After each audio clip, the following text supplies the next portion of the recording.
Assalamualaikum warahmatullahi wabarakatuh. Perkenalkan, nama saya Raffi Muhammad Irsyad dari kelas 11 MIPA 1. Di video ini saya akan menjelaskan rute perjalanan bangsa Eropa ke Indonesia. Sebelum itu perlu diketahui, mereka melakukan perjalanan atau pelayaran ini dengan tujuan mencari rempah-rempah untuk kebutuhan mereka. Karena pada saat itu kota perdagangan antara bangsa Barat dan Asia yaitu Konstantinopel jatuh ke tangan Turki. Selain itu juga ada beberapa faktor lain seperti motivasi 3G, Gold, Glory, dan Gospel. Yang pertama ada Portugis. Ekspedisi yang dilakukan oleh bangsa Portugis dipimpin oleh Alfonso de Albuquerque pada tahun 1511. Alfonso mengikuti rute perjalanan yang dilalui oleh Bartolomeus Dias dan Vasco da Gama. Jadi Alfonso memulai perjalanannya dari Portugis, melewati Samudra Atlantik, melewati pesisir barat benua Afrika, kemudian hingga sampai di Tanjung Harapan. Dari Tanjung Harapan, dia melanjutkan perjalanannya melewati pesisir timur benua Afrika, kemudian sampai di India. Dari India, dia melalui Selat Malaka hingga kemudian sampai di Maluku. Yang kedua, Spanyol. Ekspedisi yang dilakukan oleh bangsa Spanyol dipimpin oleh Ferdinand Magalhães dengan kapten kapalnya yaitu Juan Sebastian Elcano pada tahun 1519. Ferdinand mengikuti rute perjalanan Christopher Columbus. Jadi Ferdinand memulai perjalanannya dari Spanyol, melewati Samudra Atlantik, melewati pesisir selatan benua Amerika, hingga sampai di Selat Magalhães.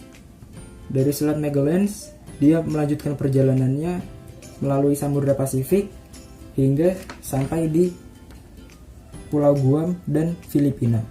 Nah, di Filipina ini Ferdinand terbunuh akibat peperangan yang dilakukan oleh orang-orang Filipina. Kemudian ekspedisi ini dilanjutkan oleh kapten kapalnya yaitu Juan Sebastian Elcano ke Ternate. Yang ketiga, Belanda.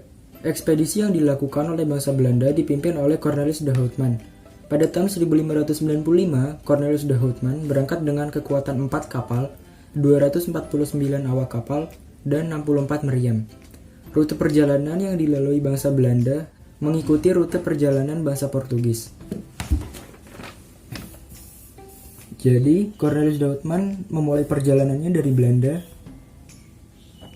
menyusuri Samudra Atlantik, melewati pesisir barat benua Afrika, hingga akhirnya sampai di Tanjung Harapan.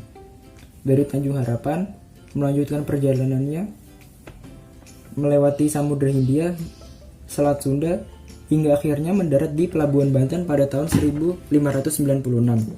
Cornelis de Houtman berambisi untuk memonopoli perdagangan sehingga rakyatnya mulai membenci dan mengusirnya.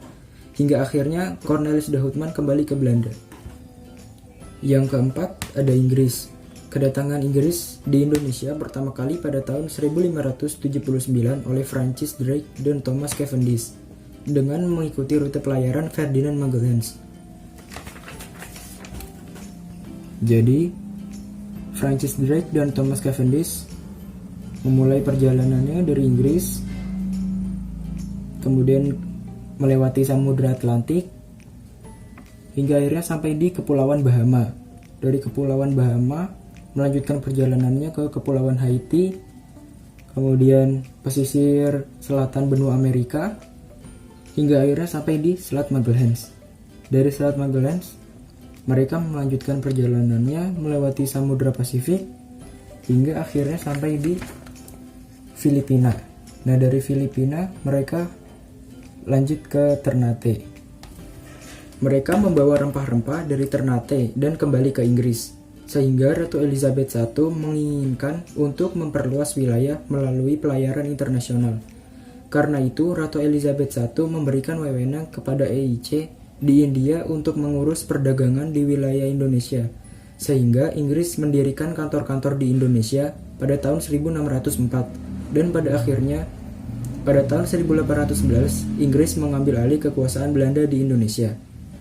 Jadi itulah penjelasan tentang rute perjalanan bangsa Eropa ke Indonesia.